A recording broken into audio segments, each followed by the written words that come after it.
안녕하십니까. 12회 동아시아 시민사회 자원봉사 국제포럼에 오신 것을 환영하고 또 여러분과 함께 ESG는 CSC로 변화 발전해야 한다는 주제로 여러분과 의견을 나눌 기회를 갖게 된 조동성입니다. 여기서 CSC라는 표현은 사실 이번 포럼을 위해서 제가 처음으로 만든 건데요. Civil Society's Choice, CSC, 시민사회 선택이라는 표현입니다. 자, 현재 우리가 지금 널리 받아들이고 있는 ESG는 앞으로 한 3년에서 5년 후에 CSC로 바뀔 것으로 봅니다.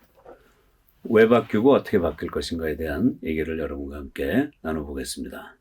저는 서울대학에서 36년간 경영대학 교수로 있다가 2014년부터 16년까지는 중국 북경에 있는 장강상학원에서 교수로 활동했고 2016년부터 2020년까지는 인천국립대학교의 총장 역할을 한 다음에 작년부터는 산업정책연구원 이사장 그리고 올해는 경인방송의 회장직을 맡고 있는 조동성입니다. 반갑습니다. 자, 그럼 이제부터 시작하겠습니다. 자, 이 화면을 보시면 그 X축과 Y축에 그 기업이 추구하는 목적을 설정해 놨습니다. X축은 기업의 고유 목적, 즉 돈도 벌고 또 사세도 확장하고 구성원들의 행복도 추구해주고 이런 기업의 구체적인 목적이 있죠. 그러나 또 기업은 사회의 구성원의 하나이기 때문에 그 기업이 속한 사회 그리고 환경이 좋은 방향으로 가도록 하는 노력도 동시에 해야 됩니다. 그래서 일반적으로 기업이 발전하는 과정에서 이 좌하에서 우상향으로 변화 발전하는 거죠.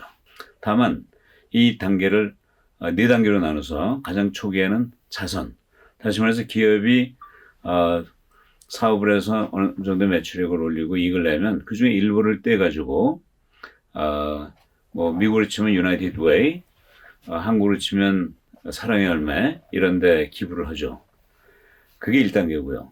근데 2단계가 되면 그 기업이 좀 더 많은 이익도 내고 또 사회적 목적, 환경적 목적도 달성하는 과정에서 내부의 팀을 짜가지고 그 팀이 환경도 보존하고 사회봉사를 하면서 내부에서 구체적으로 그런 사회봉사, 그 다음에 환경 보존을 한다는 뜻이 되겠습니다.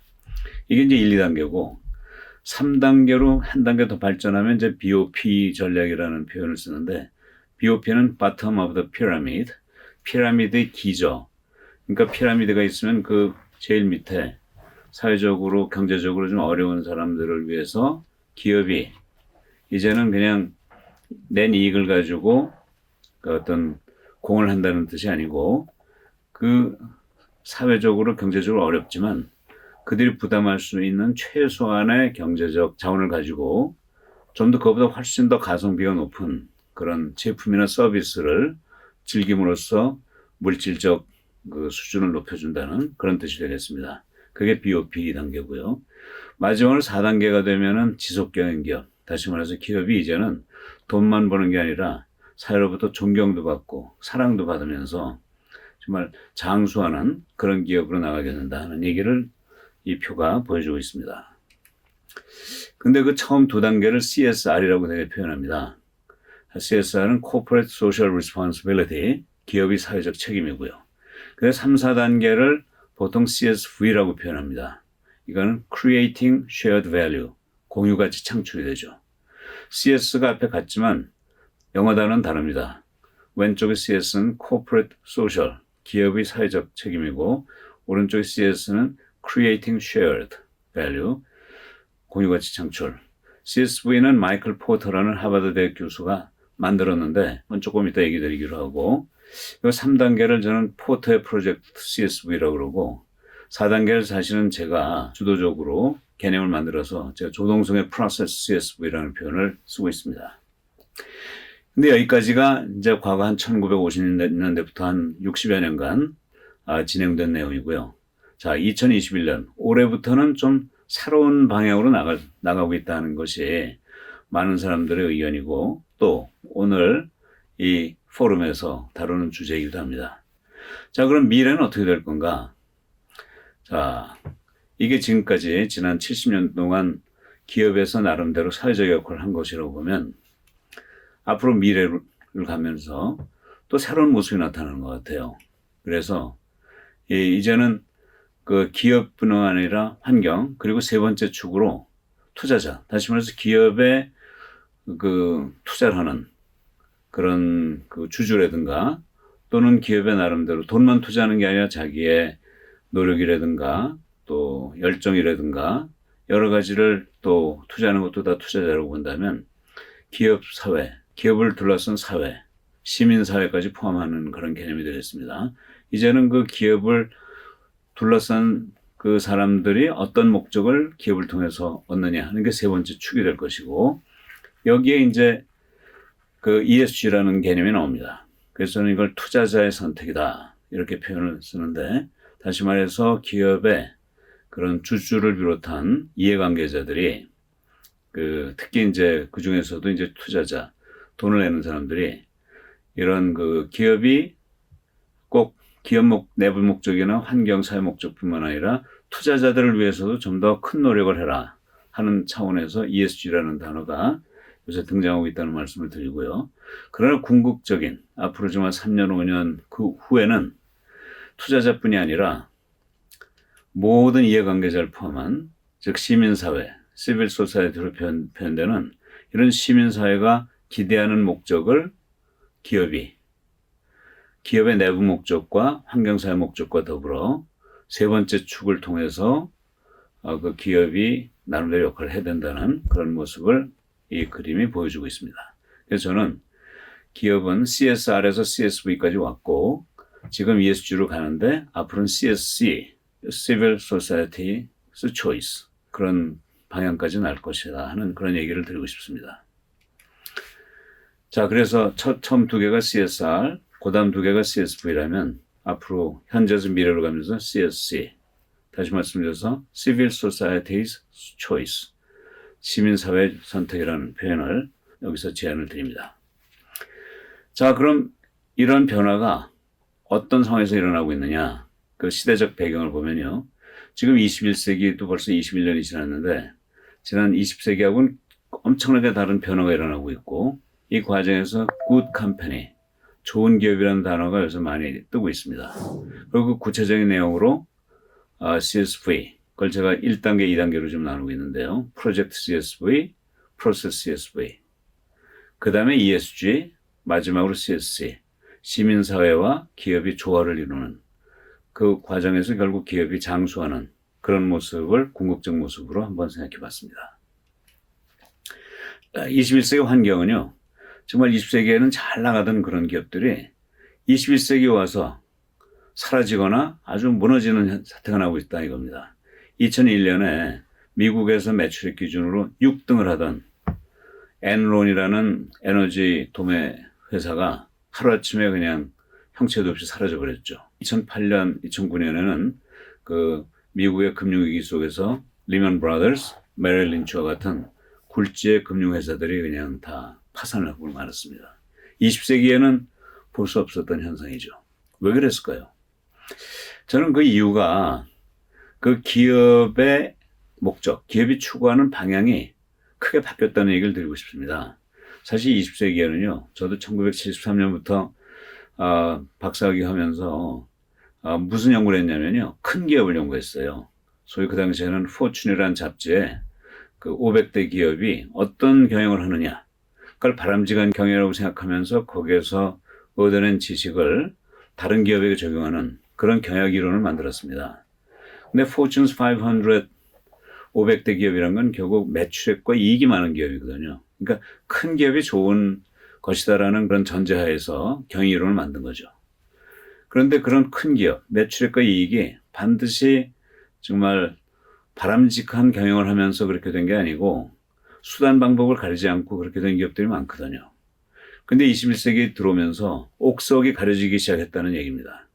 그러니까 이제 목적뿐만 아니라 그 방법, 과정도 이젠 따지는 시대가 왔고 이 과정에서 그 사회의 존경과 사랑을 동시에 받는 좋은 기업이 이제는 자리를 잡는 시대가 됐고 따라서 20세기의 경영이론을 A 이론이라고 생각한다면 그러니까 큰 기업을 만들기 위한 이론이 A 이론이라면 좋은 기업을 만들기 위한 이론은 B 이론이 될 것이고, 아마 이런 좋은 기업을 만들기 위한 B 이론이 이제 나오고 나면 그 다음에는 변증법적으로 정반합의해서 이제는 크면서도 좋은 기업을 만들어내는 그런 C 이론이 언젠간 만들어질 텐데, 지금은 아직 C 이론까지는 가지 못하고 B 이론, 즉 좋은 기업을 만들기 위한 그런 연구가 지금 시작되고 있는 그런 단계다, 이렇게 얘기 드릴 수 있겠습니다. 자, 그런 의미에서 이제 좋은 기업이라는 단어가 이제 화두가 되고 있는데, 아까 이제 말씀드렸지만 좋은 기업이란 결국 사회에서 존경, 사랑을 받아야 되는데, 어떤 기업은 존경받지만 사랑받지 못하는 기업이 있어요. 반대로 사랑을 받지만 존경을 받지 못하는 기업도 있습니다. 존경은 아무래도 규모가 크거나 국가 경제에 큰 역할을 하는 그런 기업이고, 사랑은 이 과정에서 그 규모보다는 그 하나의 활동의 그 마음이, 정성이 정말 국민들을, 소비자들을 따뜻하게 바라보고 아끼는 그런 기업들이 이제 사랑을 받는 거겠죠. 그래서 이 두 가지 역할을 사회적 책임이라고 표현할 수 있겠는데요.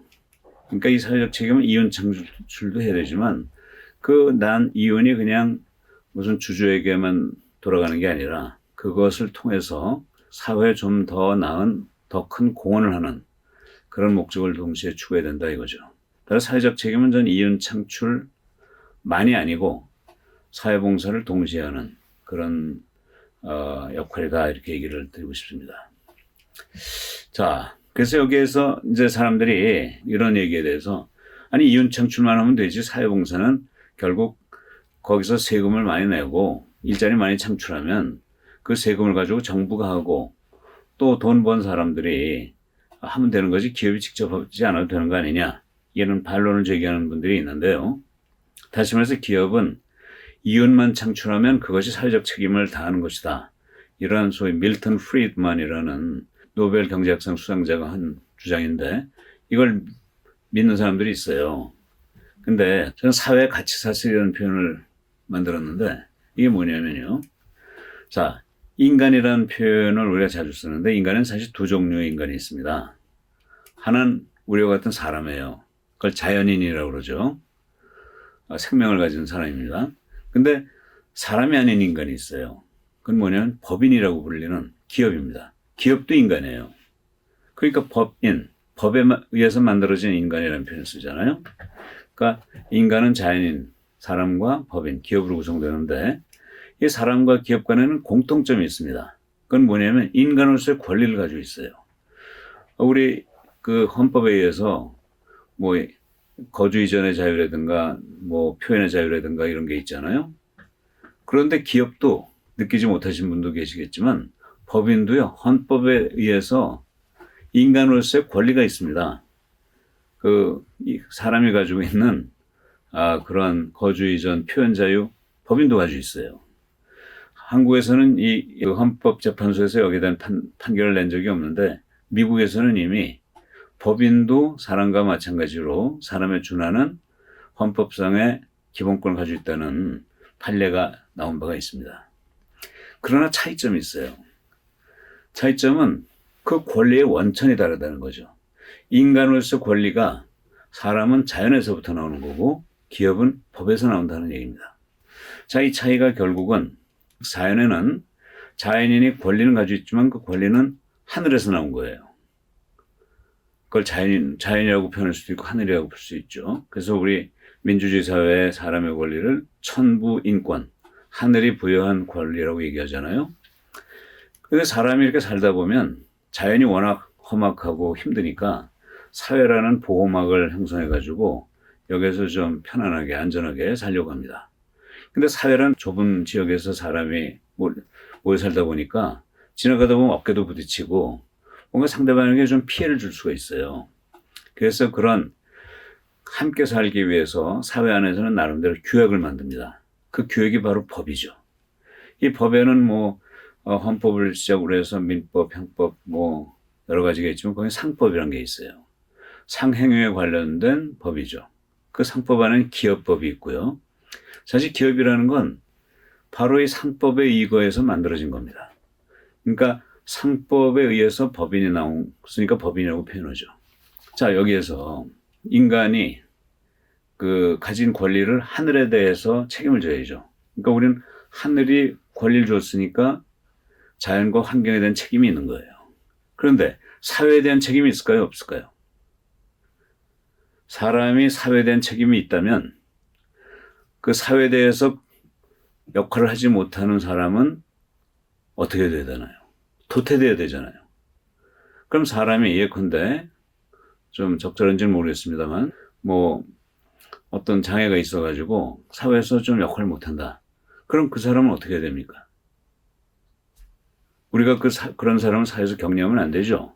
왜냐하면 그 사람은 비록 저 여러 가지 어려운 점이 있어서 사회에 긍정적인 역할을 못할지 모르지만 천부 인권, 하늘로부터 권한을 받았기 때문에 그 권한을 사회가 내가 그 사람이 사회에 공헌하지 못한다고 해서 그 천부 인권을 부정할 수는 없는 거예요.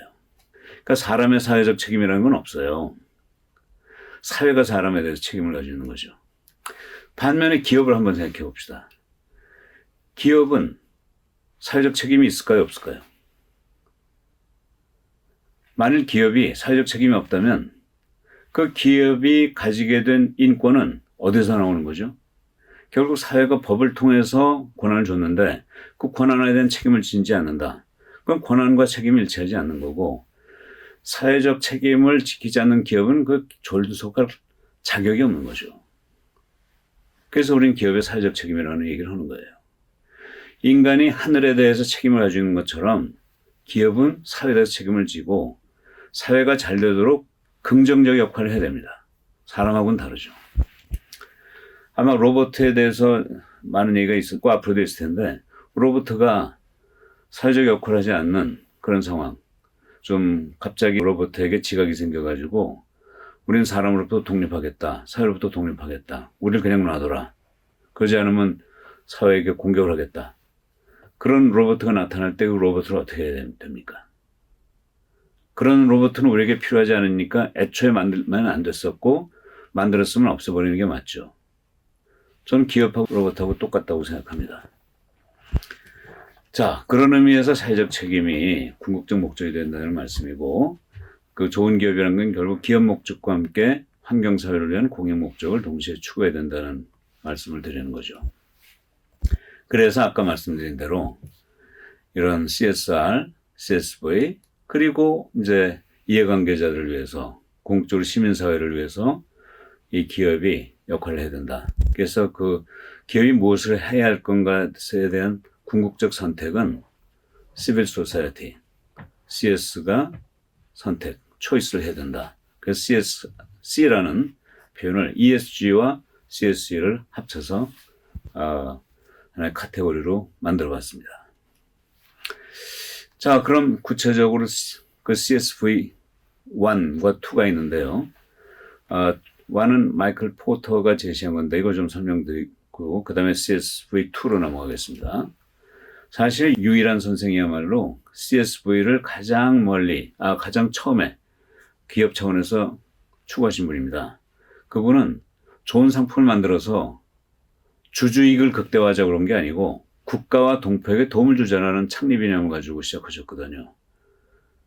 이게 바로 기업에서 얻은 이익은 그 기업을 키워준 사회 환원해야 된다. 이게 바로 CSV의 아주 정확한 표현이고 대한민국은 유일한 선생이라는 CSV의 가장 선도적인 그런 분을 가진 정말 멋진 나라입니다.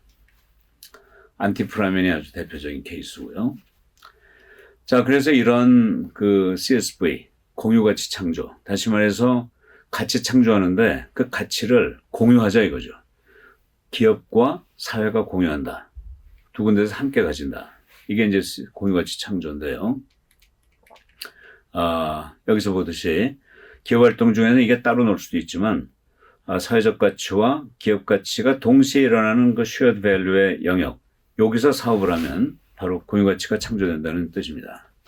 그래서 저는 좀 더 진지하게, 진실하게 그 CSV가 일어나는 방법이 뭘까 하고 생각하다가 이렇게 어떤 특정 프로젝트에만 CSV 적용하지 말고 기업의 모든 의사결정 과정, 특히 투자를 하는 과정에 두 가지를 동시에 추구하는 그런 방법을 선택하면 되지 않겠는가 하는 생각을 했습니다. 그래가지고 일자리 창출 얼마나 일으키고 사회문화는 얼마나 창달하고 있고 환경보호는 얼마나 하고 있고 기타 여러 가지 사회 환경적 가치에 대한 효과가 뭔가를 그 프로젝트 하나하나에 대해서 심사를 해가지고 평가를 해가지고 그 종합점수가 높은 프로젝트에 예산을 주면 그 기업의 모든 예산은 기업의 내부 가치와 사회적 환경적 가치를 동시에 추구하게 되지 않겠느냐 하는 얘기입니다. 제가 인천대에선 실제로 제가 총장을 하면서 인천대가 가지고 있는 예산을 그 학교가 추구하는 연구와 교육뿐만 아니라 이 인천대가 포함된 인천시라든가 또는 대한민국이라든가 세계를 위해서 그 인천대의 예산이 어떻게 쓰여져야 되는가 하는 걸 바로 CSV 프로세스 가지고 한번 해봤습니다. 그래서 이런 여러 가지의 활동을 연구업적과 교육업적뿐이 아니라 사회적 가치를 동시에 추구해 본 거죠. 결과적으로 인천시가 추구하는 다양한 프로젝트의 종합점수를 가지고 평가함으로써 그 하나하나의 프로젝트가 성과를 낼 때 교육연구뿐이 아니라 사회적 활동, 환경보호 이런 것도 동시에 추구하는 그런 성과를 내게 되는 그런 그 프로세스를 도입해 봤습니다. 구체적으로 인천대학에서 각각 프로젝트별로 어떤 목표를 추구하고 그게 어떻게 달성했다는 것을 이렇게 그 보고서로도 내고요. 자, 그러면서 저는 그 마이클 포터 교수를 연락해서 한번 CSV 상을 주자. 그래서 마이클 포터 프라이즈 for Excellence in CSV라는 상을 8년 전에 만들어가지고 주로 한국 기업을 대상으로 해서 그리고 이제 앞으로는 중국이나 다른 나라 기업까지 다 포함해가지고 연말에 시상을 합니다. 그 제 1회는 여기 이제 CJ에서부터 교보생명 풀무원 등등 상을 주고 2회, 3회, 4회, 5회, 6회, 7회 작년에 했고 8회는 지금 올해 지금 연말에 한 10여 개의 기업을 선정해서 심사를 해서 평가를 해서 상을 주려고 합니다. 자, 그 다음에 이제 ESG인데 ESG는 뭐 워낙 요새 많이 알고 있기 때문에 다 잘 아시겠습니다만 저도 간단하게 한번 설명을 드리면 세계에서 가장 돈이 많은 나라가 어딜까요? 미국이죠. 미국은 정말 올해 지금 21조 달러 1등이고 중국이 16조 달러로 이제 2등을 하고 있고요. 그 다음에 미국에서 가장 돈이 많은 산업이 어딜까요? 금융산업입니다. 돈을 다루는 데니까요. 자, 근데 금융산업에서 돈이 가장 많은, 가장 많이 굴리는 기업이 어딜까요? 바로 블랙로크라는 그 자산 운용사예요. 이 회사가 굴리는 자산, 다시 말해서 이 투자자로부터 돈을 모아가지고 그걸 기업의 주식에 투자해가지고 주식의 그 수익을 높여서 그걸 또다시 주주들한테 나눠주는 그 회사인데 이 회사의 자산이 7조 달러입니다. 그러니까 운용 자산이. 자, 아까 보셨듯이 미국이 20조고요. 중국이 16조였고 일본이 5조 달러예요. 한국이 1조 7천억이니까 지금 저 돈은 일본보다 크고 한국의 4배입니다. 한국 GDP에. 그런 정도의 돈을 블랙로크라는 회사 한 회사가 운영하고 있어요. 그러니까 이제 세계에서 가장 강한 기업이고 아주 시크릿 파워, 비밀의 힘을 가지고 있다고 그러고 자, 이런 회사인데 이 회사의 CEO가 바로 레리 핑크라는 사람이에요. 이 레리 핑크, 바로 이분인데 이분이 한마디 하면 전 세계 모든 기업들이 벌벌 떨 수밖에 없어요. 왜냐면 이 사람이 그 회사에 투자하고 있는 돈을 빼내는 순간 그 회사는 무너지거든요.